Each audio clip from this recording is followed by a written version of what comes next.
Kia ora and welcome to this first quarterly update with our new territorial leaders, Commissioners Robert and Janine Donaldson. Robert and Janine have just recently returned from South Africa where they've been serving for 4 years.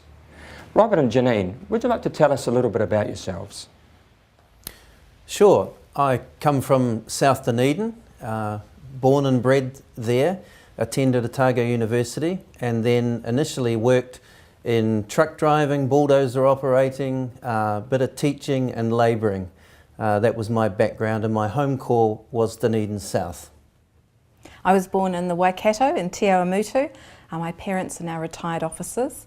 We have 3 sons and earlier this year our eldest son got married, so we have a daughter-in-law. So that's very exciting.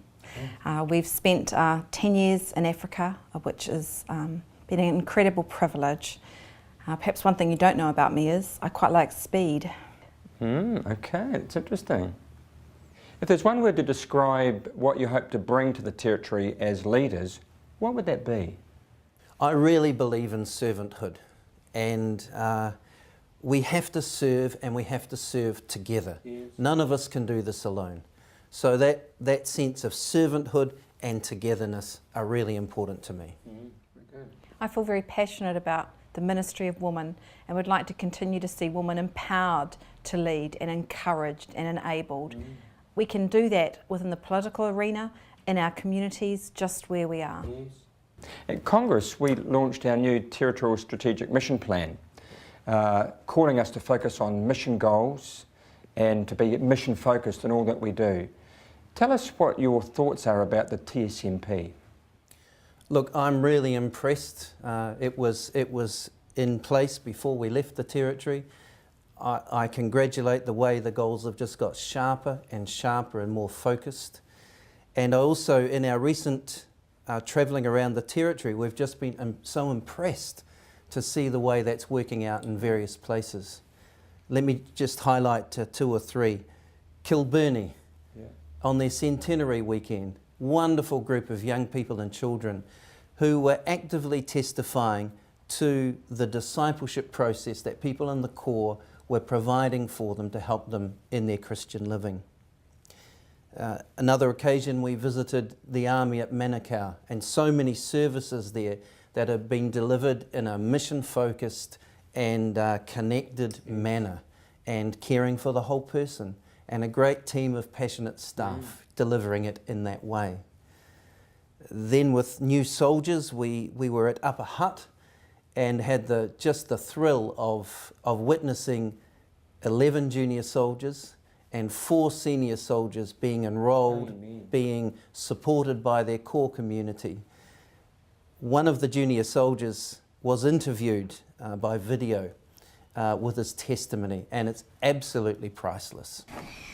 Well, when Mum wasn't going to church, she was getting drunk, and now she's going to church and she's nice and she's not getting drunk anymore.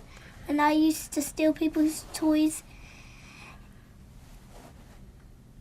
and beating, but I still get told off. You still get told off, but you don't do it as much? Oh, that's good. And what kind of things do you pray for when you pray? I pray for thank you for, sorry for, I love you because, and help me too. So you've obviously been out and about since your return. What are your first impressions of the territory? Well, the Salvation Army's in good heart, and that's a wonderful thing to get that feeling. And we just so appreciate that coming back into the country. There's so much to celebrate. 40 years of making disciples in Fiji. Absolutely amazing weekend. Next year we have 30 coming into our training college, which will be our biggest session in 40 years. And then we think of that wonderful group, 160 young people going to Amplify. That is just, there's so much to give thanks for. Amen. Now it's nearly Christmas and it's been a busy year for Salvationists. Is there a message that you would have for them at this time of the year? Certainly do. We appreciate that Salvationists are really busy at this time of the year. You're serving well, you're committed to your communities, you've got wonderful opportunities to tell the story of Christmas and to celebrate that in the presence of people. But we also encourage Salvationists to take time just to pause and reflect on the wonder of the Son of God coming to earth as an innocent baby, ultimately to bring our redemption. Well, thank you. It's been great to introduce you to our territory. In our next quarterly update, we hope to bring you stories around the territory of transformation and what God is doing in the lives of people. Until then, God bless you and have a merry and happy Christmas.